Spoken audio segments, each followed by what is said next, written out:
Il est possible que ça devienne gratuit, la comptabilité. Ça viendra forcément d'un acteur qui aura envie d'accélérer. Il peut y avoir des choix. S'ils sont faits sur du court terme avec des très gros investissements, ils peuvent transformer une profession.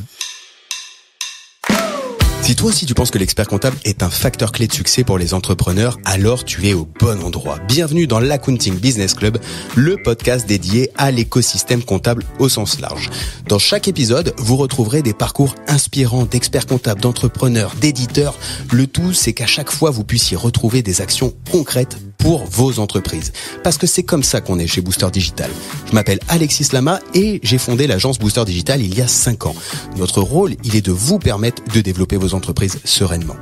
Avant de vous laisser pour écouter cet épisode, je vous invite, comme tout le monde, à mettre un 5 étoiles sur la plateforme de votre cœur si ça vous a plu et surtout partagez-le au plus grand nombre.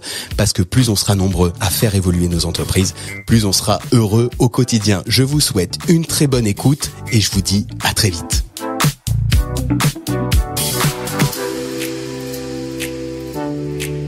Salut à tous et bienvenue dans ce nouvel épisode de l'Accounting Business Club, le podcast dédié aux experts comptables. Et là, encore une fois, je le dis à chaque fois, mais c'est pas grave, un épisode qui s'annonce exceptionnel parce que je reçois un invité qui a bousculé les codes d'une certaine manière. T'as changé la donne, t'as activé des choses dont on n'avait pas l'habitude dans l'expertise comptable, à la fois sur le cabinet, à la fois sur la manière de communiquer, à la fois sur le développement commercial, à la fois sur l'innovation aussi. Et donc William, je suis vraiment très heureux de te recevoir aujourd'hui. Merci d'avoir accepté l'invitation pour participer à l'Accounting Business Club. Merci également pour l'invitation, Alexis.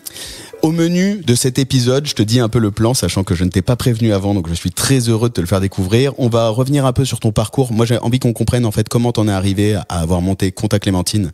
Tu me diras si on l'appelle Clémentine maintenant. Il me semble qu'on l'appelle. T'as compris, exactement. Voilà. Il y a l'évolution. Donc tu vois, et justement, ça colle avec tout ce que je veux voir après. Donc on revient sur ton parcours, l'aventure de Clémentine, l'aventure de Comptalib aussi, qu'on comprenne bien qui fait quoi. J'aimerais vraiment avoir ton avis sur le marché de la compta en ligne.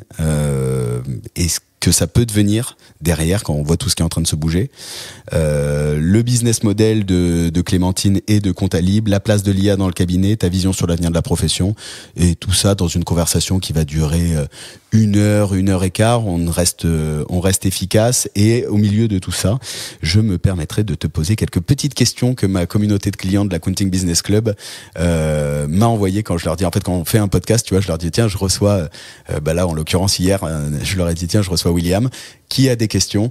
Ils m'ont posé des questions que je me permettrai de glisser au milieu de cet ordre du jour. Allez, je suis partant. Good pour toi ? Allez, c'est parti. Du coup, je te propose, c'est de te présenter un peu, qu'on comprenne bien comment t'en es arrivé à la création de Clémentine et de Comptalib. Écoute, initialement, j'étais en école de commerce à Paris et je cherchais à créer des entreprises, donc j'en ai créé 2-3 en dehors de la France d'ailleurs, et rien à voir avec la comptabilité. Mais elles n'ont pas été toutes très heureuses, donc je suis reparti à zéro à chaque fois. Et puis un jour, c'était les vacances de Noël 2011. Et puis au dîner de Noël, je discute avec mon père qui est expert comptable et qui me parle de ses problèmes avec ses clients pour récupérer les documents, pour se faire payer. Problème en fait de croissance, de rentabilité de son cabinet. Et puis en y réfléchissant pendant toutes ces vacances de Noël, ensemble, en discutant, on s'est dit qu'on pourrait peut-être créer une solution de comptabilité à distance, simplement à distance, comme la Redoute quand tu commandes à distance sur catalogue tes t-shirts par exemple. Et puis après, j'ai étudié le marché, il n'y avait pas grand-chose. On s'est dit, c'est étonnant, il y a des banques en ligne, il y a des assureurs en ligne, mais il n'y a pas d'experts comptables en ligne. Et il y en avait, parce que ça avait commencé un petit peu vers 2008, tu avais Dougs qui avait dû se lancer... Oui, alors ça avait commencé en 2008, tu as raison, mais c'était pas Dougs. Dougs a commencé après Clémentine. Non, c'était ECL Direct. Exactement. Une solution qui était pas mal.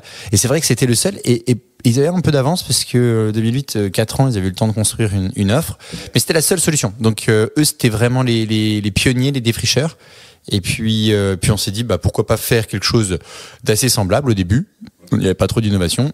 On a recopié un peu leur business model à notre façon, puisqu'on a changé aussi la manière de produire. Mmh. Et puis hommage à Claude Robin du coup que j'ai reçu Claude Robin, d'accord, Xavier de la Barrière, les deux, ouais. Alors j'ai reçu que Claude pour l'instant, mais j'ai croisé Xavier au congrès par hasard. Voilà. Ouais, bah maintenant il est plus chez ECL Direct et puis d'ailleurs ça a changé de nom, je crois. Ouais, ça a changé. Mais effectivement, donc effectivement, ils avaient eu la même idée que nous 4 ans plus tôt. Ok. Et puis donc en juillet 2012, on a décidé avec mon père d'être 2 cofondateurs, père et fils, pour créer Clémentine, qui à l'époque, et tu avais la référence, était compta-clémentine, tout simplement parce que le nom de domaine clémentine.fr était pas disponible ou trop cher pour nous. Et donc on est parti avec un nom de domaine plus simple, compta-clémentine.fr, qui restait très longtemps. J'en parlais encore ce week-end avec un ami. Et pourtant, lorsqu'on a fait la mue, il y a maintenant 4 ans, c'est resté Contact Clémentine très longtemps, au lieu de devenir le vrai nom, la vraie marque, clémentine.fr maintenant. D'accord, ok. Tu vois, en vrai, j'avais même pas calculé que ça avait... Même toi, l'expert de la comptabilité. Ah, mince. Tu vois, donc on n'est pas assez bon. Non, mais attends, appelle-moi, je connais une bonne agence marketing qui bosse bien sur le sujet. Booster Digital. Par exemple. Hein, bon, après, je veux pas faire de pub. Vous avez créé Ex Nihilo, vous êtes reparti à zéro ou t'es parti sur la structure de ton père de base? Alors ça, c'est une bonne question, on me la pose souvent. Non, alors moi, je voulais déjà avoir ma propre entreprise et ma propre histoire. Donc avec mon père, le deal de départ, c'était on crée from scratch, de zéro, une nouvelle société. Donc on a créé une SAS et donc on a mis au capital ce qu'on avait chacun. Donc on a commencé à 50-50. Et puis 6 mois plus tard, j'ai dit à mon père, attends, il nous faut plus de cash, donc on va aller à la banque, on va emprunter de l'argent et on a tout créé de zéro. Et puis je lui ai fait vendre son cabinet aussi. Il avait un petit cabinet à son compte, donc il avait 4 ou 5 collaborateurs. Et il a vendu ça, mais bon, il y avait des emprunts en face. Quand tu achètes un portefeuille, lui, il l'avait pas créé, il avait acheté un portefeuille à l'époque, donc il avait un crédit, il a remboursé son crédit et il a pu se concentrer à 100% à Clémentine avec moi. Donc on a créé de zéro cette entreprise et on l'a développée sur fonds propres avec les banques. Ok, parti from scratch, donc l'aventure Clémentine.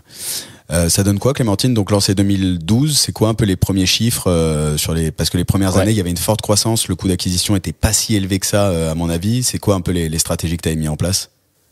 Alors nous on a fait toutes les erreurs qui étaient possibles. Mais effectivement, le coût d'acquisition a un petit peu évolué.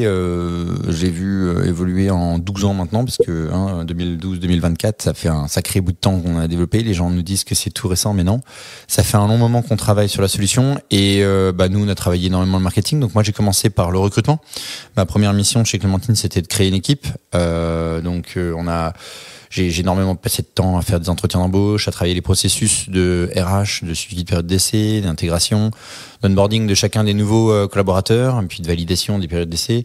Donc j'ai fait aussi beaucoup de management et à partir de là, on a créé une équipe un peu marketing, commercial. C'est là d'ailleurs que j'ai appelé mon meilleur ami d'enfance, donc Maximilien, qui a pris la direction du pôle commercial et qui a su aussi s'entourer, consolider cette partie pour faire la croissance. Combien de temps après le lancement tu embauches du coup ton meilleur ami et tu montes un pôle commerce?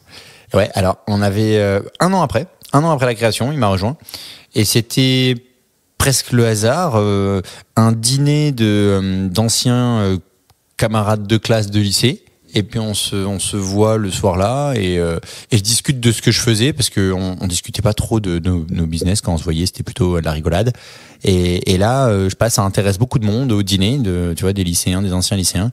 Et Maximilien particulièrement, qui était donc très proche de moi, lui, il m'a dit, écoute, moi, ça m'intéresse carrément de bosser avec toi. Au début, je lui ai dit, non, attends, on va pas se disputer, on va pas faire ça. Puis j'avais pas l'expérience de travailler avec des amis, donc je me suis dit, c'est risqué. Puis finalement, il a insisté. Et puis, comme j'avais vraiment un besoin commercial, j'ai dit, allez, on essaye. Et il m'a pas déçu, il était au rendez-vous, il a bossé très dur. Il a accepté beaucoup de contraintes parce que c'était pas facile quand on a commencé de se mettre au niveau vraiment de start-upper. En plus, c'était pas aussi développé qu'après en 2015, 2020, ça a accéléré, mais en 2012, c'était pas ce qu'on a connu dans l'écosystème d'aujourd'hui. Ouais, c'était vraiment même pas encore le début, quoi. Et puis en plus, t'innovais dans l'expertise comptable. Donc tu vois, quand je parlais avec Claude, est-ce que t'as eu des sujets avec l'ordre, avec les confrères, etc.?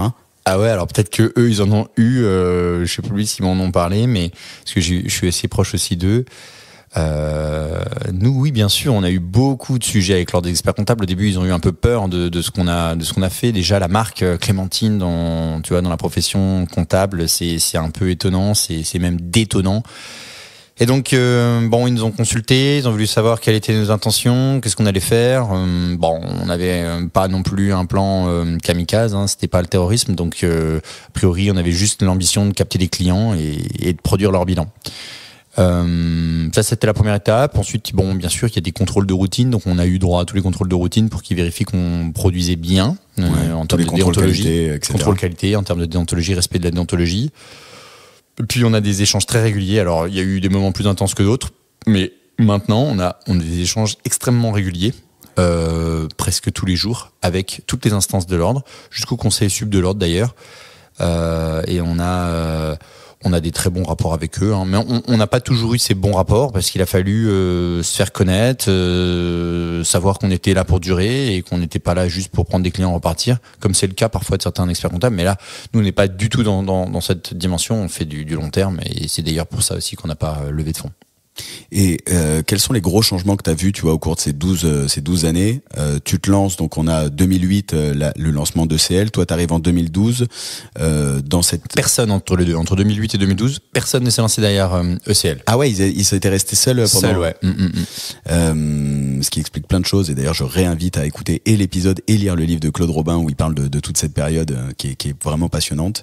Donc là tu te lances, il y a qui d'autre qui se lance à peu près en même temps? 2012, laisse-moi réfléchir, tu dois avoir, ça compte pour moi qui doit pas être très loin. Ah ouais, t'as une sacrée mémoire. 2013, ça compte pour moi, exact. Okay. Ouais. Et tu sais, en fait, c'est drôle parce que sur le marché, à chaque fois qu'il y avait un nouveau qui se lançait, on avait peur du nouveau. Ouais. Et puis finalement, non, ça a contribué au développement du marché et c'était plutôt très positif. Après, les rapports que l'un et l'autre des confrères ont, il y en a qui ont des meilleurs rapports que d'autres. Nous, on n'a jamais eu de problème avec personne. Parfois, quand on a fait peur, il y en a qui ont essayé un petit peu de nous faire peur, mais ça n'a pas fonctionné. Je pense que c'est sain d'avoir une bonne concurrence, surtout sur un marché qui naît comme le nôtre. Et on a toujours cultivé des bonnes relations au maximum avec tous nos concurrents, y compris quand les commerciaux ont un prospect des deux côtés. On critique jamais, en tout cas la politique de Clémentine, c'est de ne jamais critiquer les confrères. Tu vois, il y a un truc, c'est que c'est un marché qui était naissant. Il fallait éduquer, c'était à la fois sur les usages et à la fois sur la côté marketing. Exactement. D'ailleurs, sur les usages, j'ai une bonne anecdote à te raconter. Tu vois, en 2012, alors je dis 2012, mais tu sais, il faut prendre des périodes parce que c'était sur une période, le paradigme des entrepreneurs jusque 2015, je dirais. Synchroniser un compte bancaire, donc sa banque en ligne professionnelle, avec son expert comptable, c'était pas du tout naturel pour l'entrepreneur. Et donc il fallait le convaincre, il fallait lui expliquer quels étaient les protocoles sécurisés, que nous on n'avait pas les droits pour faire des opérations, que c'était en mode consultation uniquement. Donc du coup ça a beaucoup évolué et dans la période qui a suivi, par exemple à partir de 2016 jusqu'à 2020, mais bien sûr après le Covid ça s'est encore plus confirmé et accéléré. Là c'est l'entrepreneur lui-même qui nous demandait la synchronisation et qui nous disait si tu l'as pas, je deviens pas client, tu vois, en ligne, c'est obligatoire. Donc oui, il y a des usages qui ont énormément évolué. Moi j'ai vu tout ça et ça c'est qu'un exemple parmi toutes les évolutions de notre métier en ligne. Qu'est-ce qui fait que tu vois, dans ce développement, dans cette création de marché, j'ai eu l'impression qu'à cette époque quasiment tous les cabinets, alors là je viens de partir en vrille, mais beaucoup de cabinets en tout cas se sont dit je vais créer mon offre en ligne. Tu sais, c'est un peu l'équivalent du je me lance en 2.0. À un moment donné, quand on a commencé à faire peur, je sais pas pourquoi on a fait peur, mais parce qu'on était très visible sur Internet. Et donc tous les experts comptables se sont dit l'internet, qu'est-ce que c'est, est-ce que j'y vais, est-ce que j'y vais pas. Donc il y a eu plusieurs vagues, il y en a eu plein, peut-être 10-15 vagues d'essais de cabinets sur des solutions en ligne. Exactement. Et en montant un cabinet en ligne, parce que je vais faire la différence entre je monte une solution en ligne et je monte une offre en ligne. Alors pour que ça fonctionne, il fallait déjà qu'il y ait un homme au sein du cabinet qui ait vraiment la détermination de monter le cabinet, une équipe. Ce qui n'était pas le cas de tout le monde. Il y en a qui ont perdu des centaines de milliers d'euros investis sur du marketing, pas pour rien, mais quasi sans retour sur investissement. Et oui, donc on a vu plein d'offres arriver, repartir et pas durer. Donc le secret, ça a été quoi? C'est d'avoir créé une équipe en fait directement dédiée avec une offre full digital, quoi, full en ligne.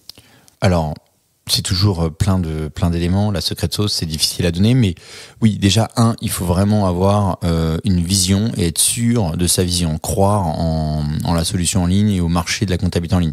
Il y a beaucoup d'experts comptables d'ailleurs qui n'y croyaient pas. Moi, je me souviens mon commissaire aux comptes, parce on avait donc un commissaire aux comptes très tôt dans notre solution chez Clémentine, parce qu'on a eu une belle croissance. Lui m'a dit, t'as fait une belle année là, mais je suis pas sûr que l'année prochaine tes clients ils vont durer. C'est des créateurs d'entreprise. Puis donc ils croyaient même pas en nous. Bon, aujourd'hui on fait 10 fois son chiffre d'affaires alors que c'était un gros cabinet.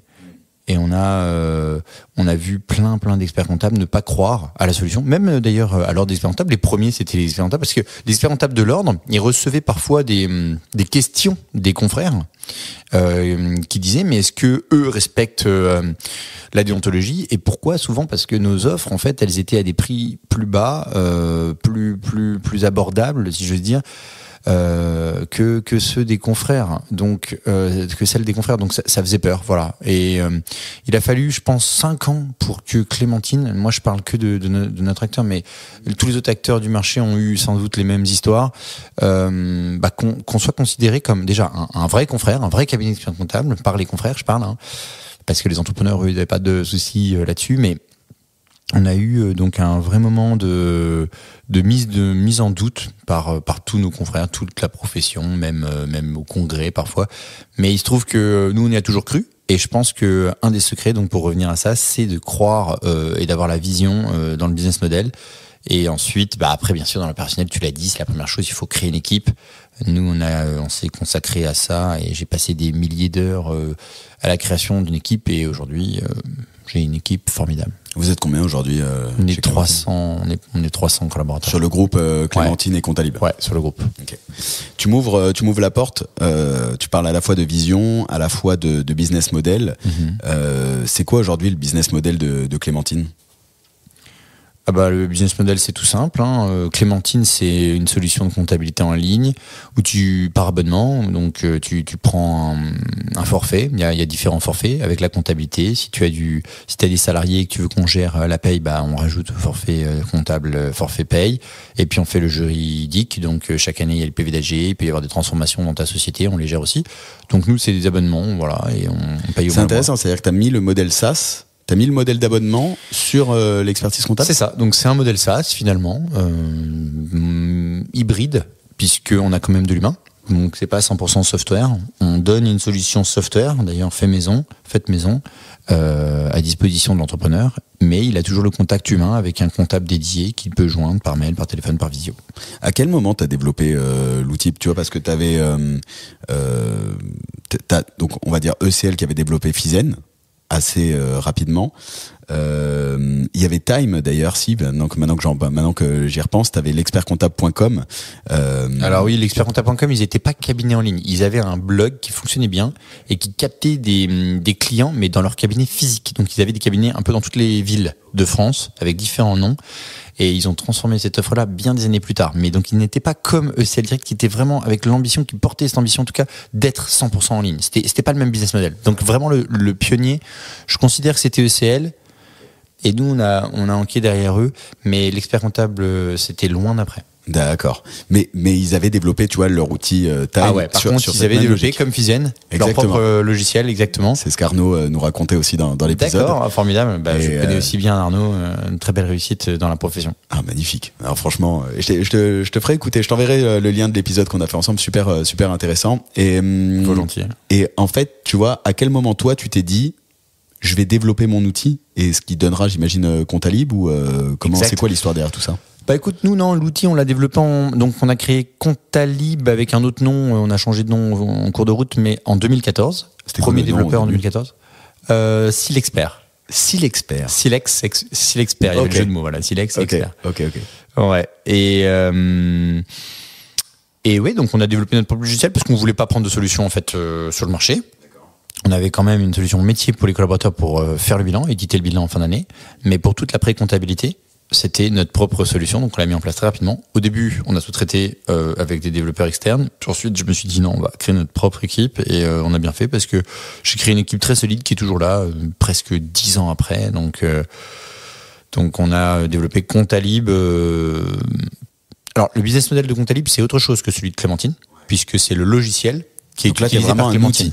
C'est un outil software. Donc, ce logiciel, il peut être utilisé en marque blanche ou alors en attaquant le marché en direct. Donc, en marque blanche, chez Clémentine, il est utilisé sous le nom de Clémentine. Mais on peut avoir des clients en direct chez Comptalib et des cabinets d'experts comptables peuvent utiliser soit avec la marque Comptalib, soit avec leur propre marque de leur cabinet, la solution Contalib. Et d'ailleurs, on a plein de solutions clientes, partenaires, fintech, legal tech, qui utilisent en marque blanche Contalib. Donc en fait, c'est-à-dire que si je suis cabinet demain, je peux utiliser Contalib. C'est quoi? C'est un outil de pré-prod, et après, ce serait qui un peu ce que tu mettrais en face pour que je visualise? Ah bah alors, initialement, c'était un outil de pré-comptabilité, mais aujourd'hui, on va jusqu'au bilan. Donc, 10 ans plus tard, on a tout développé. Et donc, les concurrents sont ceux que tu as cités tout à l'heure, Time, Penny Lane, ces acteurs-là. Donc là, t'as un regat conto en face, ouais, etc. Exactement. Ah ouais, donc t'es sur les deux, je dirais que t'es sur les deux fronts, à la fois le front du cab en ligne. T'as tout compris. Et à la fois le front ouais, exactement. Nous, donc, on vient du milieu de l'expertise comptable en ligne. On a largement développé la solution, et puis il y a encore, je pense, un très grand potentiel. Mais à côté de ça, oui, comme on a développé toutes les solutions pour nous dans le logiciel, on les a mis à disposition du marché. Alors, j'ai pas accéléré sur cet axe-là, surtout quand je vois les concurrents qui mettent des dizaines de millions d'euros sur la table pour les investissements, créer une équipe et surtout capter du marché.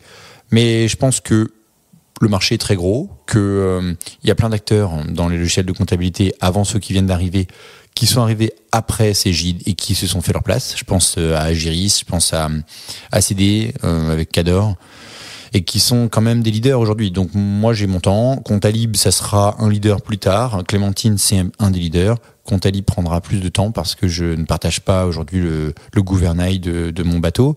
Je suis un petit peu plus comme dans la logique d'Arnaud, de diriger seul, ou alors de céder, mais je ne veux pas partager le gouvernail. Quand tu dis ça, c'est par rapport à toutes les levées de fonds qui peuvent être en ce moment, et toute la financiarisation qui est en train d'arriver à la fois. Exactement. Parce que tu as vraiment un sujet, toi, c'est que tu es au milieu de la financiarisation. On voit de plus en plus de fonds qui arrivent dans les cabinets et qui investissent pour justement transformer les cabinets, les booster, accélérer. Et à la fois la financiarisation des outils en face de toi avec... c'est ça. Dans plein d'autres secteurs, on voit bien... par exemple, je pense au taxi, je pense à l'hôtellerie. Forcément, il y a des acteurs qui arrivent avec des centaines de millions, des milliards. Ils arrivent à changer le business model et parfois à capter le marché. Et ça arrive aussi que les offres coexistent. Dans le taxi, on voit bien G7 qui continue à performer à côté d'un Uber. Qui a su se réinventer. Et qui a eu chaud et qui a su se réinventer. Ah ouais, je pense qu'ils ont eu très chaud. Et dans la comptabilité, ça sera pareil. Il n'y a pas, à mon avis, c'est que mon point de vue, tu vois, mais c'est le but. Je pense qu'il y aura des offres qui vont coexister. Il y aura quand même, c'est vrai, des très grands acteurs de la comptabilité en ligne. Peut-être il y en aura 2, peut-être il y en aura 3. Toi, tu vois une concentration sur les acteurs? Ah oui. Je suis convaincu qu'il va y avoir une concentration. Et d'ailleurs, je crois que c'est la volonté de la plupart des dirigeants que je connais de toutes les sociétés de comptabilité en ligne. Ouais. Parce que à un moment donné, il faut acheter du temps, parce que là, on vit une période économique où il y a moins de création d'entreprises. Le marché était porté beaucoup par les créations d'entreprises, donc ceux qui veulent continuer à accélérer, ils ont cette solution de build-up. Moi, je pense qu'il y a des momentum. Actuellement, le cycle, il se termine. Il y a un nouveau cycle qui commencera, et c'est loin d'être fini pour l'aventure de la comptabilité en ligne. Je pense qu'il y a encore beaucoup de beaux jours, notamment avec la facturation électronique qui arrive et qui va accélérer sans doute notre marché, mais c'est dans 2 ans. Et comment tu vois un peu l'avenir? C'est quoi le marché selon toi d'ici 5 ans? Moi, je suis passionné. Enfin, en tout cas, je suis arrivé à me passionner par la comptabilité en ligne, particulièrement. Donc, j'ai toujours cru au modèle de l'expertise comptable en ligne. Je crois énormément, bien sûr, à l'avenir des logiciels. Je pense qu'il va y avoir des rapprochements, comme tu viens de les citer, notamment avec les néobanques en ligne professionnelle. Il y aura aussi des changements d'offres. Tu veux dire des rapprochements entre les cabinets en ligne et les acteurs néobanques ou compte pro? Non, je sais pas si on a le droit je voulais plutôt dire entre les logiciels de comptabilité en ligne et les banques. Et les banques. C'est plutôt ça que j'ai en tête. Donc le deal de Conto X Regat et Penny Lane qui s'attaque au compte. D'ailleurs, on le voit, ces solutions qui ont le plus investi sont déjà sur des offres de compte pro. Et je pense que ça va continuer. Pourquoi alors? Parce que il y a un business model qui tient la route dans les banques en ligne. C'était peut-être pas le cas au départ lorsqu'elles se sont lancées. Maintenant, ça se consolide. D'ailleurs, les banques en ligne se consolident aussi. On voit l'offre de la Banque Postale qui s'est arrêtée. Il y a Shine qui s'est cédé déjà 2 fois. Et puis même quand qu'on gravite dans les fintech, on voit beaucoup de concentration. Là, il y a Exponence aussi qui change de main. J'ai lu ça la semaine dernière. Donc ma vision, c'est que les banques et les logiciels comptables vont sans doute se rapprocher. J'en fais pas une généralité, mais ce sera à mon avis une tendance. Et les cabinets d'experts comptables, pour revenir à eux, non. Alors il va y avoir une montée en gamme, selon moi, des offres proposées par les experts comptables, parce que les experts comptables, ils n'ont pas prévu de baisser leur prix et ils n'ont pas non plus envie, après avoir fait un doctorat, 8 ans d'études, de revenir au SMIC. Donc pour ça, il va falloir que leur offre, elle soit beaucoup plus premium et donc positionné sur du conseil, évidemment, c'est ce qu'on dit depuis quelques années et j'y crois sincèrement. La facturation électronique, en fait, c'est le sens de l'histoire. Si il n'y avait pas eu cette réglementation, ça aurait été quand même implicitement ce que le marché aurait réussi à faire, parce qu'il y a tellement de manières aujourd'hui de suivre la facturation de différentes façons, notamment avec les outils de GESCOM. Et il y a des outils de GESCOM d'ailleurs qui se développent très bien. Le problème, c'est que les meilleurs, ils sont pas français. Donc là, la force, si j'ose dire, de notre profession, c'est que c'est quasiment 100% français. Et du coup, c'est intéressant parce que tu vois la montée en gamme des services de l'expert comptable, obligatoirement, parce que en fait, la facture électronique, plus, je viendrai sur l'IA après, hein. Je vais y venir quand même, c'est le gros sujet, mais tout ça va faire que ça va devenir automatisé. Donc les cabinets sont obligés de passer au conseil. Toi qui es sur un modèle prix attractif, je dirais, puisque c'est la base de la compta en ligne, c'est la promesse de l'offre sur une typologie de clientèle en plus qui est focus sur le prix d'une certaine manière. Tu vois, tout ce qui va être créateur, c'est plus dur de lui faire comprendre la proposition de valeur. Comment toi tu vois l'évolution du modèle économique sur Clémentine? Est-ce que même les cabinets en ligne vont prendre ce switch, en fait, à ton avis, de la montée en gamme de services, ou alors est-ce que ça restera une proposition de service quasi assurantielle, si je puis me permettre? Ouais, alors difficile de te répondre et de trancher, parce que le sujet, c'est aussi quand même l'accès à la monnaie. Aujourd'hui, le financement de chacun des acteurs n'est pas le même. Donc la stratégie, elle diffère en fonction de l'accès à la monnaie. Je m'explique. Il y a donc des acteurs qui ont levé des fonds, qui ont au sein de leur capital donc des fonds d'investissement par exemple, et d'autres qui n'en ont pas. On en a cité tout à l'heure des deux types. Moi, je suis dans plutôt ceux qui n'ont pas levé de fonds. T'as du bancaire. T'as du fonds bancaire, ouais, mais bien du sûr. coup qui est le fonds bancaire, c'est sur nos fonds propres. Ouais, donc bien sûr. les stratégies, elles ne sont pas influencées par la banque. C'est pas la même. Il n'y a pas de retour sur investissement, on va dire, du fonds qui, lui, a une durée limitée et qui doit soit rouler, donc renouveler son fonds, soit vendre finalement sa participation. Ça, avec c'est important de le rappeler. Et donc les stratégies, elles peuvent être influencées par ça. Et à partir de ce moment-là, il y a un seul facteur qui peut accélérer ou pas les choses, c'est l'économie. Donc on est obligé de prendre du recul au-delà de notre marché, de sortir du marché vraiment la niche comptabilité en ligne. Il faut regarder l'ensemble du marché. Qu'est-ce qui se passe en ce moment? Il y a un ralentissement économique. On le perçoit de partout. Moi, je le vois dans les chiffres aussi. On sort des bilans avec moins de résultats. Nos clients font moins de résultats, voire ils sont en perte. Donc on a des stats là-dessus et on a une idée aussi de la tendance économique grâce à ça. Et donc l'accélération ou pas des offres, elle peut se faire en fonction aussi de l'accélération ou pas de la crise.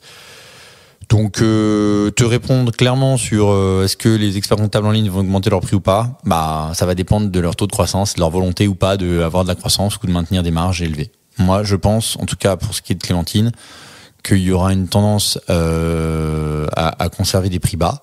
Mais prix bas ne veut pas dire qu'il n'y aura pas d'augmentation de prix. Voilà. Prix bas par rapport au marché, tel qu'il sera peut-être en 2030. Ah, c'est terrible, j'ai deux questions et je sais que si je pose les deux, en plus, je vais me perdre. Je vais revenir sur la question des prix et après j'arriverai sur la question de la différenciation. Mais la question du prix, tu vois, j'entends de plus en plus, c'est, tu vois, les petits discours en off, les trucs comme ça. Et quand bien même Arnaud, il me semble qu'il en a parlé au micro, qui est la compta gratuite. Tu vois ce qui. Alors la compta ou l'expertise comptable? La compta, pas l'expertise comptable. Ouais, je pense que l'expertise comptable gratuite, j'ai un gros doute sur le fait que ça arrive aujourd'hui, mais la compta gratuite par rapport à d'autres acteurs. Alors ça c'est possible. Moi je le souhaite pas à court terme parce que ça fera très mal à certains. Ça sera très violent, mais c'est fortement possible. Et même si je le souhaite pas à court terme, c'est fortement possible à court terme. Et je vais te dire comment. C'est très simple. En fait, tu vois, les experts comptables en ligne, la plupart, ce qu'ils proposent pour attirer le prospect en ligne, ils proposent la création d'entreprises offertes. c'est très régulier de voir cette offre-là sur quasi tous mes concurrents. Et puis quand ils le font pas de manière permanente, il y a toujours des offres éphémères sur la création d'entreprise offertes. Pourquoi ? Parce que l'expert comptable, il le sait très bien. Et d'ailleurs, dans les cabinets classiques, ils le font aussi. L'expert comptable le sait très bien. Si il offre la création d'entreprise, il récupère un chef d'entreprise. Et si ce chef d'entreprise, il arrive à développer sa boîte, il aura un client long terme qui paiera tous les mois sa mensualité, 100, 150, 200 euros par mois. C'est un produit d'appel, la création d'entreprise. Donc, pourquoi pas demain, si tu trouves un autre objet de valeur, mettre la compta gratuite en produit d'appel. Donc, c'est fortement probable, puisqu'on en voit plein d'autres, des objets à forte valeur ajoutée qui peuvent être accessoires à la compta. Ouais, donc c'est fort possible. Super intéressant. Et tu vois, ça m'amène. Et d'ailleurs, ça fait très longtemps qu'on en parle. Hein. Moi, mon père, tu vois, qui est expert comptable depuis 25 ans. Il me disait déjà, quand moi j'avais peut-être 10-15 ans, il me disait ouais, un jour la compta sera sans doute gratuit. Ouais, donc et c'est pas le seul, hein, c'est pas lui le seul visionnaire, si j'ose dire. C'est plein d'experts comptables qui l'ont toujours eu en tête. Pourquoi ? Parce que les experts comptables, alors je sais pas si c'est un vieux réflexe pavlovien, mais ont toujours eu peur des banques. Et c'est sans doute du côté des banques que ça se passe. Que ça viendra. Et tu vois, alors je pense que j'ai quelqu'un qui m'a dit ça et qui est expert comptable et qui, à mon avis, écoutera, tu vois, qui m'a dit non mais je vais pas me scier la branche sur laquelle je suis assise, tu vois. Et j'ai l'impression de ce que ton père te disait que c'est un peu ça ce qui se passait, à la différence qu'aujourd'hui il y a des acteurs qui regardent moins cette branche, ou du moins qui sont pas assis sur la même branche. Mais c'est ça en fait, c'est-à-dire que moi je le souhaite pas, évidemment, puisque quand quelque chose est bien structuré et fonctionne, si tu coupes la branche, il y a beaucoup de monde qui assis dessus qui va se faire mal et qui va tomber. Mais en fait, ça viendra forcément d'un acteur qui aura envie d'accélérer dans son momentum par rapport à la période économique, par rapport à sa stratégie financière. Et à un moment donné, il peut y avoir des choix. S'ils sont faits sur du court terme avec des très gros investissements, ils peuvent transformer une profession. Et après, ça devient la nouvelle norme. Donc, il est possible, et fortement possible, même si je le souhaite pas, je le répète, que ça devienne gratuit, la comptabilité. Ouais, il y a quelqu'un qui va dégainer. La question, c'est qui sera le premier à dégainer cette offre, en réalité. Et en fait, on peut même un peu le prédire, parce que il suffit de regarder qui atteint la taille critique. Et comment atteindre la taille critique, et c'est quoi la taille critique. Et à partir du moment où tu l'as défini, tu es en mesure de savoir qui peut prendre le marché. Et combien il lui faut pour prendre le marché. Est-ce qu'il est en mesure, par rapport à sa taille actuelle, d'atteindre sa taille critique ? Bon, chacun a des tailles différentes et c'est possible qu'on s'en rapproche. Mais encore une fois, ça dépend, je pense, de l'économie, si elle accélère ou non. Et ça dépend du choix des fonds. On n'a pas du tout les mêmes fonds dans chacun des concurrents de Clémentine. Il y a des fonds et des fonds étrangers et ils n'ont pas la même logique économique que nous en France. Mais peut-être que je prends beaucoup d'auteurs dans mes réponses par rapport au marché, mais je crois que finalement l'accélération elle viendra pas du cabinet comptable franco-français qui lui a une vision certes de l'évolution de la réglementation, du calendrier de la réglementation, mais qui n'a pas la possibilité en tout cas de se projeter sur son business model sur 5 ans, 10 ans, et de lui essayer de récupérer ou de capter une valeur dans 5 ans, parce que lui, il faut qu'il paye sa piscine et ses pâtes ce soir. Ouais, t'as raison. Et comment tu vois, dans la foulée de ça, tu vois, la montée en puissance d'acteurs comme Indie, tu vois, avant que tu arrives, je me suis dit tiens, vas-y, fais voir, et je suis tombé sur un article Indie vs Clémentine, tu vois, et je me suis dit attends, on est sur deux choses qui ne sont pas pareilles. Donc comment tu différencies Clémentine ? Indie, moi j'aime bien. Alors je sais que c'est très décrié dans la profession. Il y a beaucoup de monde qui en a eu peur parce que eux ils ont voulu robotiser tout le bilan, toute la compta, et finalement c'est un peu allé dans la direction de supprimer l'expert comptable. Et c'est très critiqué, mais il faut dire qu'ils ont une vision. Eux d'ailleurs, tu vois, ils ont levé des fonds. Donc derrière, il y a un acteur qui a peut-être pas le même intérêt que celui des cabinets comptables. C'est pour ça que je me permets la question. Ouais, donc bonne référence. Ouais, après eux, ils ont aussi une logique de rentabilité, d'après ce que j'ai compris. Donc ils sont pas dans le momentum d'accélérer, même s'ils ont fait des offres gratuites aussi. Ouais, ils en ont fait. Mais c'est pour ça que je les regarde et que pour le coup, ils en ont fait. Et il y a cet article, alors c'est de bonne guerre SEO, et j'imagine bien la recherche qui a été faite, mais tu vois, ils sont venus te chercher toi en face, je pense qu'ils sont venus chercher un peu tous les concurrents, donc je me dis, est-ce que c'est vers eux que ça va accélérer ? Est-ce que c'est vers un Conto, un Shine, quand même je vois pas tout de suite Shine accélérer sur ça, mais on sait jamais, à suivre quoi. Et comment toi t'arrives à te différencier dans tout ça ? taille critique. Tu vois, Conto, par exemple, eux, ils revendiquent 500 000 clients environ. Donc clients, ça veut dire actifs, qui payent. Et qui ont des fonds déposés. Qui a un fonds déposé chez Conto. Indie, bon, c'est 50 000, tu vois, c'est 10 fois plus petit. Le marché des entreprises qu'on peut adresser, c'est environ 3 millions d'entreprises. Les créateurs d'entreprises, bon, bah, ça varie tous les ans, puis il y en a beaucoup qui ferment, donc taille critique minimum, à mon avis, pour essayer d'envisager des offres gratuites, c'est pas loin des... Enfin, c'est en centaines de milliers, voilà. C'est en centaines de milliers, et à partir de là, ouais, il y a des sujets qui se posent. Mais par exemple, je pense à Arnaud, lui qui a construit une offre. Là, ils ont revendiqué récemment 200 000 clients à travers son offre Time. Il a mis le logiciel gratuit, tu vois. Ouais. Mais l'expert comptable, avec l'utilisation du compte pro. Voilà, avec l'utilisation. Donc là, tu vois, c'est l'appel, c'est le produit d'appel pour le compte. Mais son offre d'expert comptable ne l'est pas. Ouais, bien sûr. Est-ce qu'il scie la branche sur laquelle il a scie ? À voir. Il a tout de suite choisi de publier son bilan la semaine après où il a annoncé que c'était gratuit. Donc je pense qu'il est très malin et qu'il n'a pas du tout prévu de faire faillite. Non, je pense que son équipe et lui sont plutôt très smart, et le produit qu'ils ont développé, la stratégie qu'ils mettent en place est très smart à suivre. Vous avez combien de clients aujourd'hui chez Clémentine ? Alors en direct, des clients qui sont directement clients de la solution Clémentine sans les marques blanches, c'est 15 000. Ok. Et tu soulèves un truc, tu vois, c'est que ça s'adresse souvent aux créateurs, ou du moins créateurs, petites entreprises, qu'en ce moment on est en train de vivre un moment un peu plus dur économiquement. Il y a, tu vois, pour moi, quand j'ai commencé dans la compta, je pense il y a 15 ans, la lifetime value, donc la durée de vie de ton client chez toi, elle était d'une vie presque. Un exercice. Ouais, c'est vraiment. Enfin non, tu vois, c'est-à-dire qu'en fait.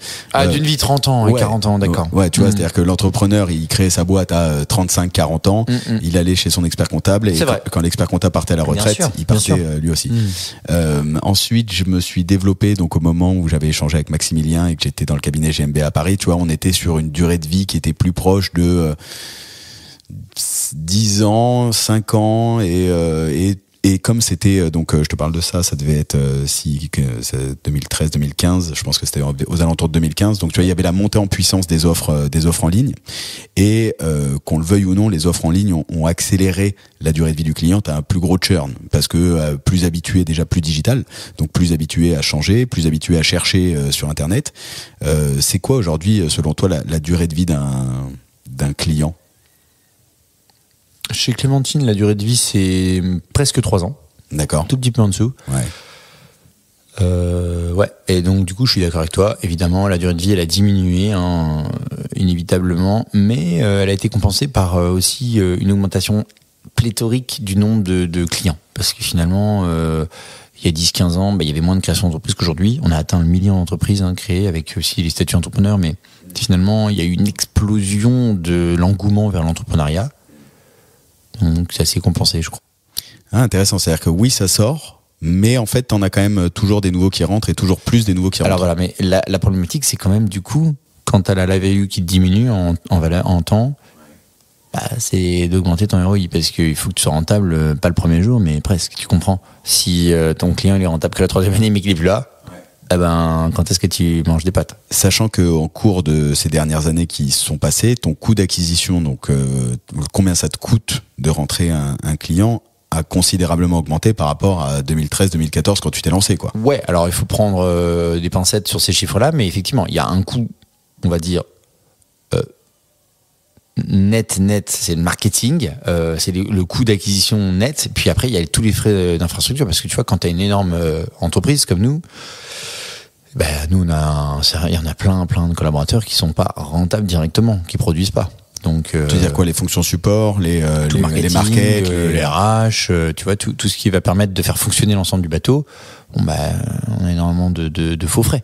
Et ça, il faut rester très vigilant là-dessus, si on veut continuer à être rentable à court terme, parce que on rentabilise un client, pas forcément le premier jour, comme je t'ai dit. Ouais, non, mais dans tous les cas. Nous, on a même un petit peu augmenté le temps. Au début, on était sur une rentabilité, un retour sur investissement au bout de 3 mois, structure très légère, et maintenant, c'est plutôt 6 mois.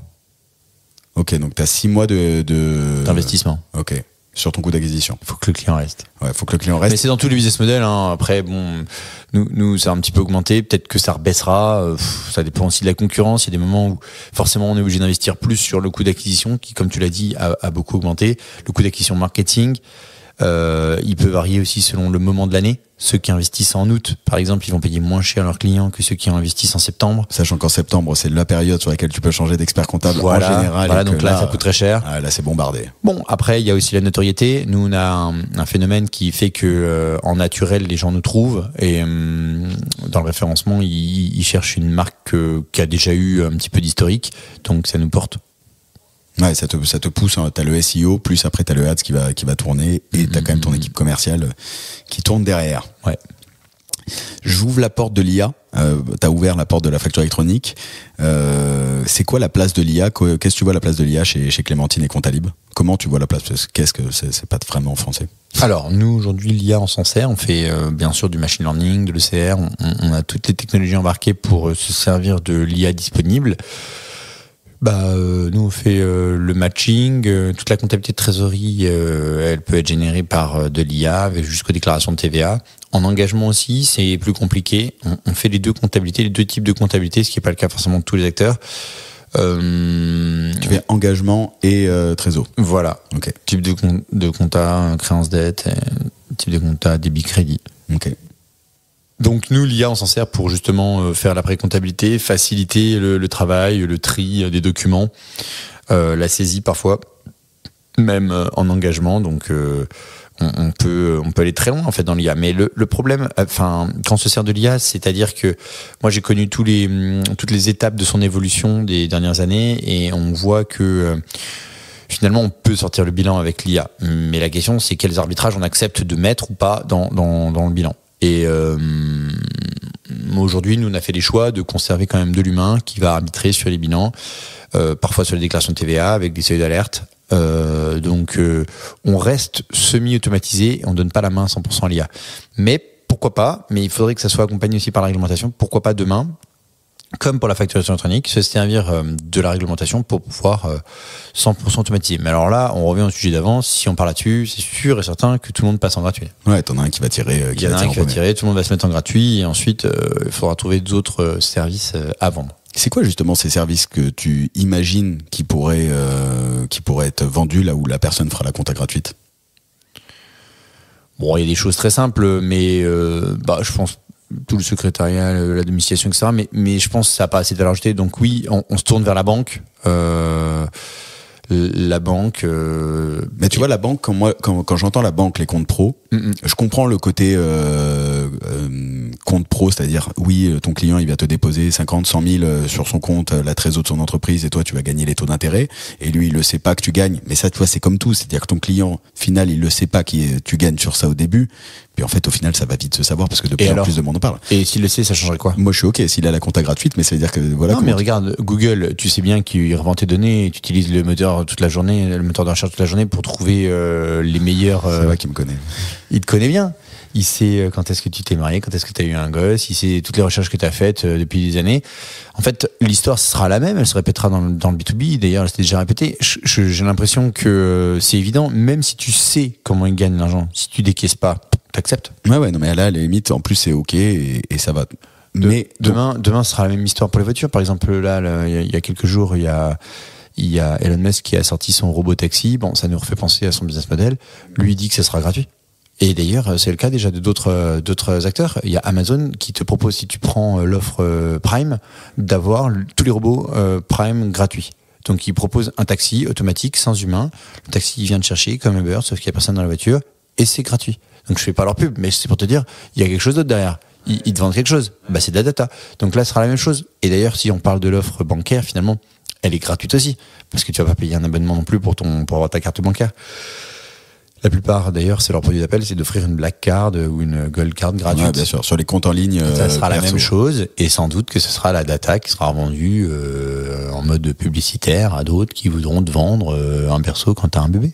Ah ouais, intéressant grave. Et tu vois quoi d'autre comme service? Toi, d'abord, tu vas sur le compte pro avec Comptalib et non, et on n'a pas Clémentine fait ce choix-là, ouais. Et tu vas le faire? Peut-être. ça dépend pas que de moi. Ouais, j'imagine.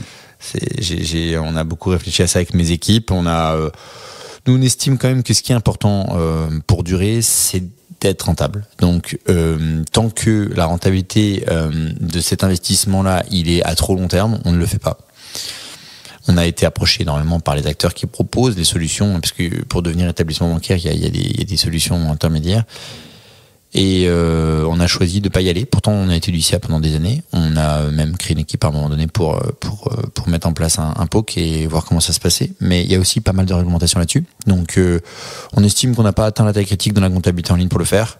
Et que si on le faisait, il faudrait que la rentabilité soit plus forte. Donc, pour l'instant, on reste sur la comptabilité en ligne. Ok, tu restes sur ton cœur métier, tu regardes. Ouais, exactement. Et on est très content parce qu'on a toujours notre croissance, entre 30 et 40% de croissance par an.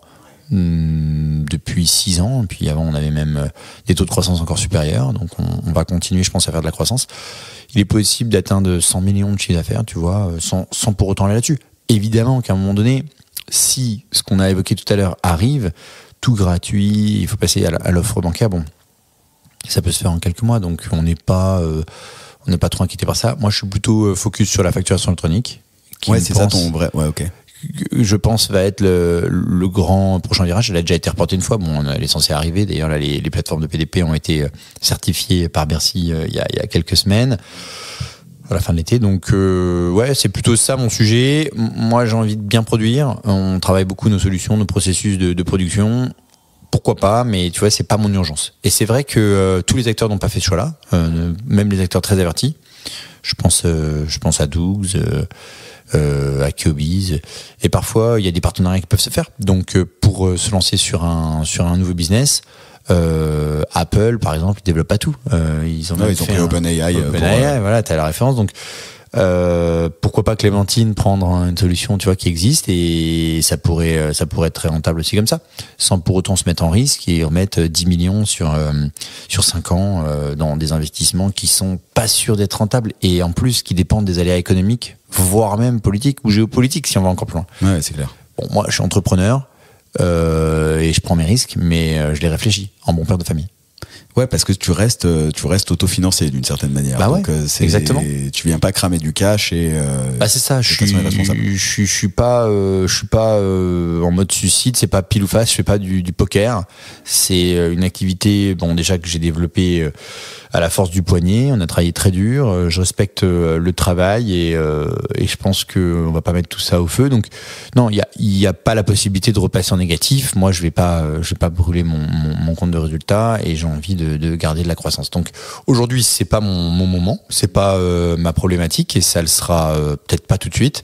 Mais pour autant, tu vois, en parlant, je comprends bien le marché. Je crois que c'est une évidence. Il va y avoir une accélération dans ce sens-là, et nous, on ira soit en direct, soit en partenaire. Soit avec un partenaire, ouais, type Swan ou un truc comme ça. Quoi. Voilà, exactement. Ouais. Mais j'y crois. C'est juste que, tu vois, moi, ça fait 4-5 ans, même plus. Je me souviens même une fois en voyage en Asie, j'en parlais dans une piscine avec quelqu'un, un Français, et tu vois, c'était en 2016, donc il y a 8 ans. On me disait, alors tu fais quand la carte bancaire? Bon, je l'ai pas fait, et ça m'a évité de perdre, je pense, des millions, quand d'autres. Ouais, je pense que le marché était pas prêt. Ouais. Non, il était pas prêt. Et 2024, il est peut-être. Mais attendons de voir. Moi, je suis pas très pressé. Je suis en partenaire avec plein de fintech, plein de legal tech qui le font déjà. 2 coups de fil, et je pense dans 3 mois on l'a. Donc je suis pas très pressé. Aujourd'hui, c'est plus simple aussi. Moi, je suis quand même très obsédé par la rentabilité, et je pense que c'est ce qui valorise bien une entreprise. Une entreprise rentable. Quand il y aura des secousses, moi, mon entreprise, elle sera encore là, et je serai pas en train de me faire diluer. Tu vois quoi d'autre comme service Très conservateur. Ouais, c'est très conservateur. C'est très expert comptable.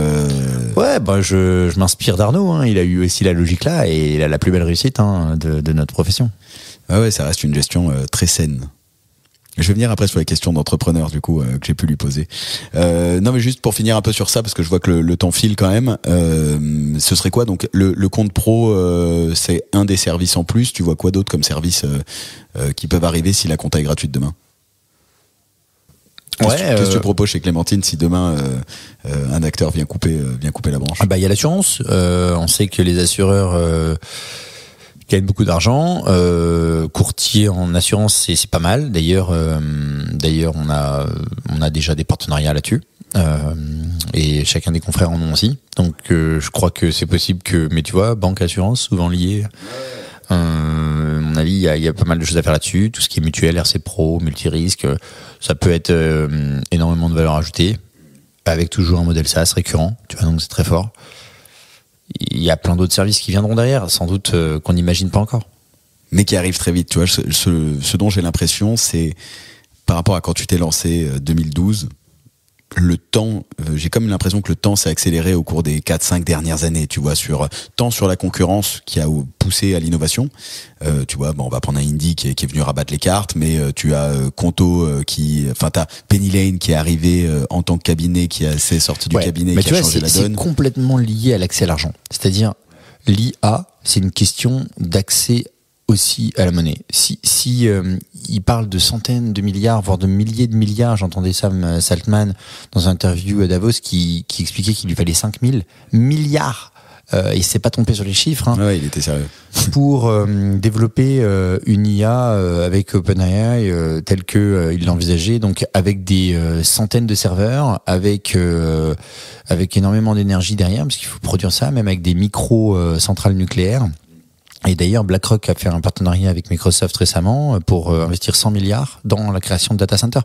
Donc aujourd'hui, ça dépend de l'accès à l'argent. Si l'économie, les banques centrales le permettent, si on a un accès avec un flux de robinet comme il y a eu depuis 5 ans, et c'est pour ça qu'il y a eu une accélération, je suis d'accord avec toi, le marché a accéléré parce qu'il y a eu l'accès à l'argent énormément, taux à zéro. Si les taux rebaissent, comme là c'est ce qui est censé être prévu, et que notre marché en profite, donc notre marché, pas seulement l'IA, mais que ça se déverse dans la comptabilité en ligne, la banque en ligne, il y aura sans doute, une énorme accélération, à mon avis, côté data. Et tu vois, je suis pas allé jusque là, mais puisque tu vas au bout du sujet, derrière la banque et l'assurance, c'est la data. Donc finalement, il va y avoir des sujets, à mon avis, de nouveaux business models qui vont reposer sur la data. Et ça ressemble un petit peu à Google, mais en version B2C. B2B, ouais. Comment tu vas venir exploiter ça soulève vraiment plein de questions, à mon avis, sur les prochaines années, ça va être assez... Non, c'est formidable. Après, ça fait peur parce que on maîtrise pas, on a du mal à envisager comment ça va se passer pour chacun des acteurs. Ouais, forcément, il y aura un nouveau paysage, un nouveau landscape, un nouveau paysage d'acteurs. Peut-être pas les mêmes qu'aujourd'hui. Certainement une consolidation, comme je te disais. Voilà ma vision.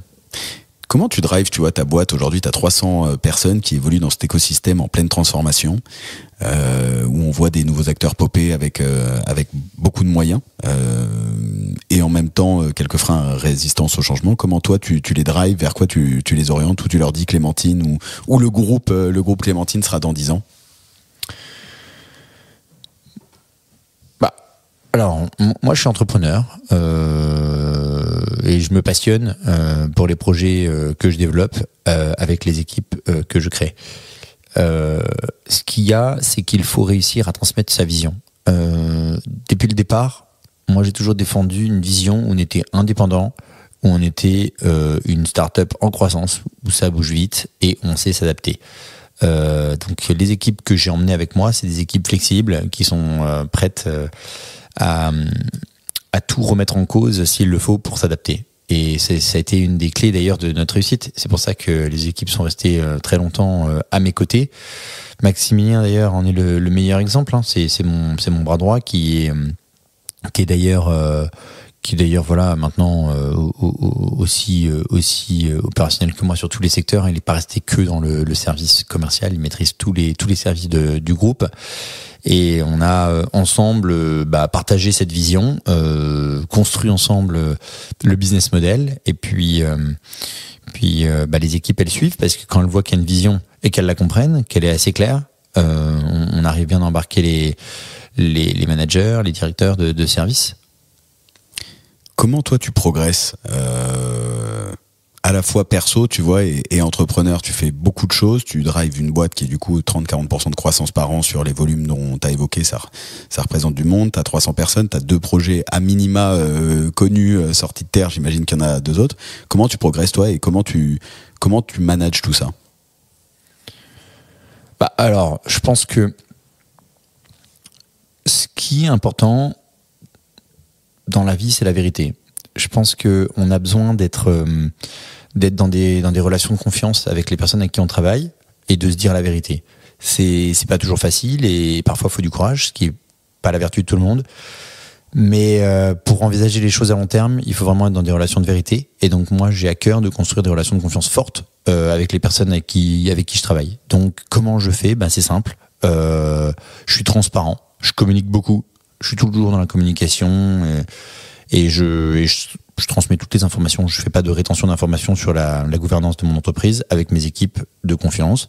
Alors je travaille pas avec les 290 bien sûr. salariés, mais avec le cercle de confiance qui m'entoure, donc les principaux directeurs de Clémentine et les principaux managers de Clémentine, j'ai des relations de confiance fortes et je les pousse à prendre leurs responsabilités et à eux-mêmes construire des relations de confiance avec leurs propres équipes. C'est ça, je crois, la manière dont je fonctionne. C'est quoi sur tous les recrutements que tu as pu faire ? Parce que là, je reviens sur l'aspect management. Tu as la confiance, donc que je relève, qui est un point important. Tu la donnes et tu apprends aux autres à la donner et à la suivre. Sur tous les process de recrutement que tu as pu faire, c'est quoi les tips qu'on pourrait avoir ? Parce que le succès d'une boîte de conseil, d'une boîte de service, c'est les femmes et les hommes qui la composent. Bien sûr. Et quand on voit la difficulté aujourd'hui en cabinet d'expertise comptable à la fois garder les talents et à la fois en trouver, je me dis, tiens, est-ce que t'as un tips qu'on pourrait partager sur ce sujet du recrutement qui fait que vous arrivez aujourd'hui à avoir, en plus, tu me disais, t'as les bureaux à Paris et à Nancy, le siège est à Nancy. On a aussi des bureaux à Marseille, à Nice, et bien sûr, oui, à Paris, à la capitale. C'est une question très difficile, ça, Alexis. Oui, il en faut un peu. Surtout sur la fin, tu vois. Comment tu retiens les meilleurs ? Alors, ce qui est le plus dur, je vais même aller plus loin, mais peut-être que tu vas pas trouver que je réponds correctement à ta question. Mais ce qui est le plus dur, c'est de recruter des gens meilleurs que toi et de pas trop leur dire qu'ils sont meilleurs que toi. Parce que s'ils le savent trop, après, est-ce qu'ils vont rester avec toi ? Mais en tout cas, tu recrutes les meilleurs que tu trouves et tu leur donnes le plus d'autonomie possible pour se surpasser. Et je crois que ce qui fait que les bons restent, parce que moi c'est les bons qui m'intéressent dans l'entreprise, c'est qu'ils soient autonomes et qu'ils puissent faire ce qu'ils aiment et qu'ils aient la capacité de se surpasser. Dès lors qu'ils ont les outils et que dans le projet ils trouvent de la satisfaction, ils restent. Après, évidemment, ce que je t'ai dit et précédemment est valable. Il faut que ça soit dans un climat de confiance. Mais je crois que c'est pas suffisant et c'est pour ça que dans ta question c'est intéressant. L'astuce c'est d'avoir un projet dont ils comprennent la vision et avec les outils que tu leur donnes, ils ont la capacité de se surpasser et d'apprendre. Si tu grandis dans ton travail, si tu t'épanouis, tu restes. À un moment donné, quand t'es bien câblé, que t'es fort, que t'as beaucoup de compétences, t'es senior, t'as eu des expériences, soit t'es attiré par l'appât du gain et tu cherches toujours à faire plus de 20% sur ton salaire tous les 2-3 ans et tu vas changer, mais est-ce que vraiment tu vas t'épanouir ? Parce que d'accord, tu partiras plus loin en vacances, peut-être plus longtemps, mais je suis pas sûr que ce soit toujours la satisfaction qu'on recherche. En tout cas, moi, c'est pas ça. Et d'avoir l'occasion de s'épanouir, de se plaire dans son travail, d'être content d'aller au travail, mais c'est exceptionnel. C'est pas le cas de tout le monde. Hier encore, en prenant le thé avec des amis, je parlais de ça. Moi, je suis toujours allé au bureau en courant. C'est pas une image, c'est vrai. J'y vais très vite, soit en voiture quand je suis à Nancy, soit à pied parce que j'ai la chance d'habiter pas très loin de mes bureaux. Et j'y vais très vite. Mais le soir, je rentre doucement. Et c'est une réalité, c'est que je m'épanouis dans mon travail. Je suis passionné. Et les équipes que j'arrive à conserver, qui sont les meilleures de mon entreprise, sont des gens, je pense, aussi passionnés par leur travail, qui s'investissent parce que elles s'épanouissent dans leur travail. J'aime bien l'image, je vais la garder, cette image du tu vas en courant, tu reviens doucement. Et c'est le cas. Ouais. Et ça s'entend. Tu vois, vraiment depuis le début de l'interview, mais depuis le début du podcast, je prends un vrai plaisir. Tu vois, j'entends la vraie passion qui te drive depuis le début, quoi. D'accord, sincèrement. Merci. Et t'as mis en place l'actionnariat salarié ou c'est pas Ouais, alors on est en train de le mettre en place. On a déjà des salariés qui sont actionnaires, mais pas par le même biais que les dispositifs qu'on étudie actuellement. On va dire qu'ils sont des voies plus classiques. Nous, initialement, on avait associé des personnes clés et qui depuis longtemps donc, sont au capital de l'entreprise, mais on voudrait maintenant essayer de répandre ça de manière plus globale dans l'entreprise, donc c'est en cours. Ok. Ouais, c'est un gros sujet, ça. Tu vois, ouais, je pense que c'est une bonne initiative du gouvernement d'avoir poussé sur ces sujets-là. Après, je pense qu'il faut aussi toujours qu'il y ait un homme fort, des gens qui puissent être en position de décider, d'arbitrer sur des sujets, et que ça soit pas à la main seulement seulement, ou en tout cas de tous les salariés, parce que tout le monde n'a pas les mêmes intérêts forcément de long terme, et il faut qu'il y ait, en tout cas, dans mon cas, on va dire dans une entreprise. Gérer un bon père de famille, nous on recherche le long terme et c'est ce qui a fait le succès. Après peut-être qu'il y a plein de cas différents qui peuvent fonctionner et j'ai toujours dit c'est parce que j'ai pas levé de fonds que je suis contre. Moi je crois beaucoup au lever de fonds. J'investis en tant que business angel dans plein de startups parce que je crois au lever de fonds, mais chacun sa dimension. Ouais, chacun son projet en fait. Chacun son projet, chacun son moment. Dans la vie, on n'a pas tous les mêmes besoins au même moment. Moi, aujourd'hui, j'ai pas les mêmes envies même qu'il y a 10 ans. Et j'espère que j'aurai pas les mêmes envies dans 10 ans. C'est marrant parce que c'est vrai que je regarde la montre et il nous reste, je continue un peu, mais dans tous les cas, tu seras parti à l'heure où il faut que tu sois parti, sans aucun doute. Mais c'est marrant parce que tu vois, t'es investisseur aujourd'hui en business angel sur des boîtes, notamment une que je connais, donc qui est vraiment très très early stage au moment où t'es rentré. C'était avant même qu'ils aient lancé le moindre projet. Ouais, en pré-seed. Ouais, en pré-seed. Pour autant, toi, tu l'as pas fait sur ta boîte. Est-ce que si demain tu relances une boîte, tu vas chercher des fonds, tu prends cette logique de boîte qui lève des fonds, qui va vite et qui crame, ou est-ce que tu refais C'est une très bonne question. Ouais, je pense que tout est possible. Ça dépend peut-être du produit du marché, en fonction du risque. Je peux ou pas lever des fonds. Je suis pas contre. Je suis même très ouvert. Mais il y a un truc qui m'intéresse, et je te l'ai dit tout à l'heure, c'est quand même d'avoir le gouvernail. Donc lever des fonds, mais en gardant bien la main sur la direction de l'entreprise. Et c'est pas une histoire d'ego, c'est plutôt une histoire de pouvoir exécuter un plan. Et mon plan. Maintenant, est-ce que j'ai le meilleur plan ? Bah peut-être pas, mais en tout cas j'ai un plan. Et si je crée une entreprise, c'est parce que je veux le vivre. Donc je veux pas vivre celui d'un autre. T'as ta vision et tu vois comment y aller, quoi. Mais je crois que c'est ça un peu l'entrepreneuriat. C'est se donner la capacité de réaliser un rêve et chacun son rêve. Il y en a, leur rêve, c'est de construire la plus grosse entreprise dans leur secteur. C'est pas forcément le mien, en tout cas ça n'a pas été le mien dans la comptabilité en ligne, mais ça pourrait être le mien demain dans les navettes volantes si je me lance dans un projet aussi fou. Pas mal en face d'Elon, alors qu'il vient de faire réatterrir hier sa fusée. Ouais, c'est vrai. Ça va être chaud. Tout est possible et pourquoi pas, il faut des gens ambitieux, et en France aussi, hein, on en cherche, il y en a quelques-uns, il y a des super belles réussites. J'admire beaucoup les parcours de Xavier Niel et de plein d'autres, Vincent Bolloré, Bernard Arnault, c'est des comètes. Ils ont réussi à construire des empires en France en partant d'un petit pays, même si c'est un grand pays sur d'autres plans. On est devenu un petit pays sur l'économie. Et face à la Chine, les pays émergents de l'Amérique latine et bien sûr les États-Unis, la France, ça reste un petit marché, hein, à peine 50 millions de Français actifs. Je pense qu'on a le marché européen, mais qui est morcelé en plein de réglementations. C'est très difficile de construire un empire aujourd'hui face à des marchés comme les États-Unis et la Chine, où il y a une seule monnaie, et même si sans doute au sein de ces pays-là, il y a aussi des cultures, mais il y a une seule réglementation, un seul gouvernement fédéral, qui n'est pas le cas en Europe. Donc, ouais, moi, ça me ferait rêver de réussir à... Peut-être qu'il y en a, hein, des gens de notre âge qui sont très ambitieux et qui arrivent à rêver à reconstruire des empires dans un secteur ou dans un autre, comme Xavier Niel, par exemple, dans les télécoms, ou Bernard Arnault dans le luxe. Je pense que vraiment là tu viens de m'ouvrir des portes. J'ai envie de. Si t'avais pas un rendez-vous après, on aurait continué un long moment cet épisode. Mais là je vois qu'on arrive sur la fin. Juste si t'as une ressource, tu vois, à nous partager, qui t'a nourri, qui t'a fait un clic, un moment, un livre, un film, un podcast, quelque chose, tu vois, qui t'a fait le déclic d'entrepreneur dans tout ton parcours, parce que t'as dû passer par différentes phases. C'est quoi la ressource qui t'aurait le plus marqué, tu vois, qui t'a fait évoluer? Moi par exemple, là je te donne comme ça je te laisse le temps de réfléchir. J'ai eu récemment, et j'en reparle parce qu'il faut vraiment la lire, qui est The One Thing, passer à l'essentiel en matière de productivité. C'est Nicolas du Geek des Chiffres qui m'en avait parlé il y a 1 an dans l'épisode. Il m'a dit tu dois lire ça. J'ai mis 1 an à le lire. Et depuis que je l'ai lu, j'ai un niveau de productivité, et en même temps pour moi et pour l'équipe de Booster, qui est vraiment un vrai switch, tu vois, de mindset. Est-ce que tu as eu un livre comme ça qui t'a fait un déclic Ouais, alors je lis énormément. Ouais, je connais la référence et c'est pas mal.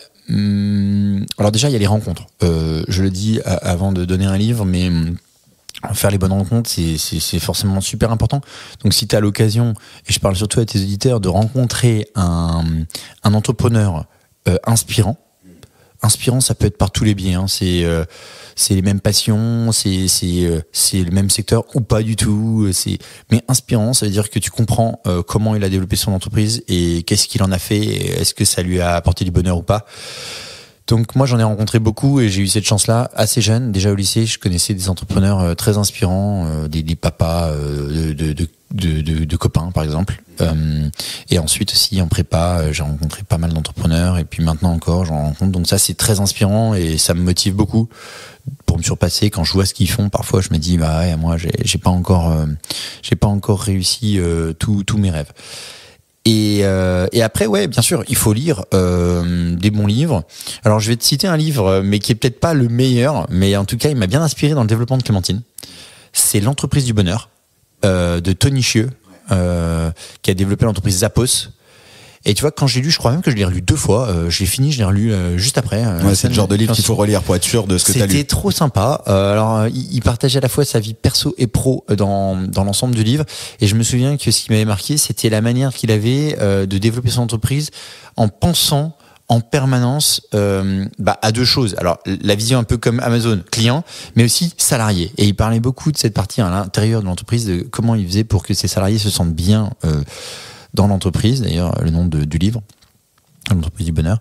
Et ça m'a bien inspiré pour développer Clémentine. Je crois que ça m'a aidé à créer une équipe sur un certain aspect. Donc voilà, si j'avais une référence et si je vous conseillais un livre, malheureusement il est décédé. Ouais. Mais sur une sombre histoire. Sur une sombre histoire dans un incendie.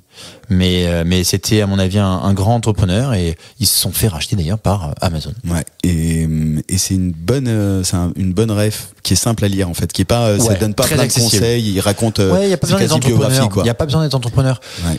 Ouais, c'est un peu autobiographique et alors c'était il y a longtemps que je l'ai lu, mais je trouve que c'est super comme livre, ça se lit facilement. Je pense qu'il est juste là sous l'écran. Il fait office de. Ah ouais, je crois que je reconnais la couverture exactement. Ouais, c'est ça, c'est ça. Mais après bon, l'inspiration, c'est tous les jours. Hein. Je lis énormément. Je dois lire, je sais pas. 20 pages par jour, tu vois, de plein de trucs différents. Bien sûr, je lis l'actualité économique tous les jours. D'ailleurs, je suis venu avec le journal, là, j'ai pas fini de le lire ce matin. Et rencontrer les personnes. Mais l'inspiration, elle n'est pas forcément uniquement dans le même secteur que soi. Hein. C'est très important de comprendre ça.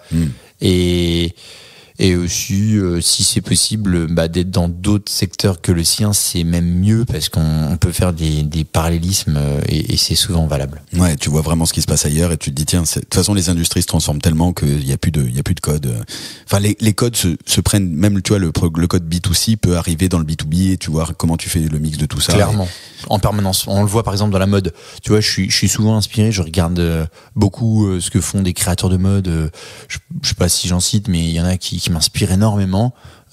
Jacques Mus, bon, je le connais pas, tu vois, je suis pas, mais en tout cas, je regarde ce qu'il fait et même si j'aime pas forcément tout ce qu'il fait, tu vois, il y a plein de trucs que je comprends pas, des pantalons trop larges, des trucs bizarres, mais n'empêche, c'est vachement inspirant quand tu regardes bien ce qu'il fait. Ouais, tu vois qu'il maîtrise son art. Que t'aimes ou que t'aimes pas, ça t'inspire. Et après, tu te dis, ah ouais, c'est vrai que nous, dans la compta, on est loin de la mode, mais dans sa méthode de communication, dans la manière dont il construit sa marque, t'as forcément des choses que tu peux reprendre. Et ça m'inspire pas mal. Ouais, intéressant. Est-ce que tu veux rajouter quelque chose? Le temps... Non, écoute, tu m'avais demandé avant de commencer cette interview, quel était l'objectif pour moi? Et je t'avais dit de prendre du plaisir avec toi, je crois que j'en ai pris aussi. Ouais, je t'avais dit qu'est-ce qui ferait que ce serait un épisode réussi, et tu m'as dit de prendre du plaisir, et c'est exactement ce qui vient de se passer en tout cas. C'est toujours très long d'aborder des parcours d'entrepreneurs, mais Moi, je suis très fier en fait d'avoir construit Clémentine. Aujourd'hui, ça tourne bien, ça continue de se développer. J'ai l'ambition de construire des nouveaux projets aussi. Tu vois, je suis en réflexion sur plein de sujets et j'ai envie de continuer à créer des équipes. Ce qui me passionne, c'est ça. Donc, je vais le faire. Et j'espère que j'aurai l'occasion de te revoir pour parler de tout ça. J'allais te dire, tu viens de prendre ta place pour la saison prochaine, suivre où ça en est. Parce que le but aussi, tu vois, c'est avec tous les entrepreneurs qui viennent au micro, qu'on suive un peu l'histoire, on prend le temps et on avance avec vous, quoi. Donc, bien sûr. Gros plaisir. Où est-ce qu'on peut te contacter? Parce que tu es très ouvert quand même. Je tiens à dire que, parce que tu parlais d'échanges, etc. On ne se connaissait pas du tout avant. Je t'ai envoyé un message sur Instagram, même pas sur LinkedIn. Et tu m'as répondu, ouais, vas-y, ok, go, ça me chauffe. Instagram, hein, c'est facile. LinkedIn, pareil. Je suis ouvert, c'est vrai. Bon, après, je réponds pas à tout le monde, mais toi, je t'avais bien identifié et j'ai tout de suite vu qui t'étais, donc il y avait pas de problème. Après, tu sais, des sollicitations, on en a beaucoup en tant qu'entrepreneur. Bon, moi, quand parfois j'ai un petit peu de mal à faire le tri, tu vois, t'as les mails, alors quand t'as les numéros de téléphone, parfois c'est WhatsApp. Bon, Instagram, il n'y en a pas beaucoup qui osent, donc c'est facile, il n'y en a pas tant de messages à répondre. LinkedIn, il y en a tellement que finalement tu réponds pas à tout. Je sais pas, moi j'ai 10-15 messages par jour, donc je réponds plus. Et mail, ça fonctionne encore bien, ouais. Bon, on essaie de te contacter sur Insta si on veut. Allez, on fait comme ça. Bon, écoute, merci beaucoup en tout cas. J'espère que franchement, William, tu m'as vraiment, j'ai kiffé l'épisode de A à Z. C'est-à-dire que t'es venu, on n'a pas discuté plus que ça au café juste avant, et comme ça on est lancé direct. Et je suis ravi de l'échange. Merci de tout ce que t'as partagé. J'espère que les éditeurs ont pris autant de plaisir que moi à écouter cet épisode. Et d'ailleurs, dites-le nous en commentaire, ou laissez une note, ou écrivez-nous en message. Voilà, franchement, ça fait toujours plaisir parce qu'on n'a pas le recul. Là, je reviens du congrès et c'est vrai que c'était intéressant parce que, c'est cool parce que les gens ils venaient, ils te disaient, ah oui, j'ai écouté ton épisode et tout, c'est sympa. Notamment pas mal les épisodes, tu vois, entre éditeurs etc. Ça s'écoute beaucoup. Donc on est preneur de vos retours parce que ça va dans un sens. Vous nous entendez, mais voilà, c'est toujours preneur de vos retours. J'en profitais. Du coup, William, merci beaucoup. Merci à toi, c'est très gentil d'avoir organisé ce rendez-vous ce lundi matin. Je te souhaite une excellente semaine. On se revoit très vite, très bonne semaine à toi. Au plaisir. Aussi. À très bientôt. Et à tous les auditeurs, je vous dis à très vite pour un nouvel épisode. Ciao, ciao.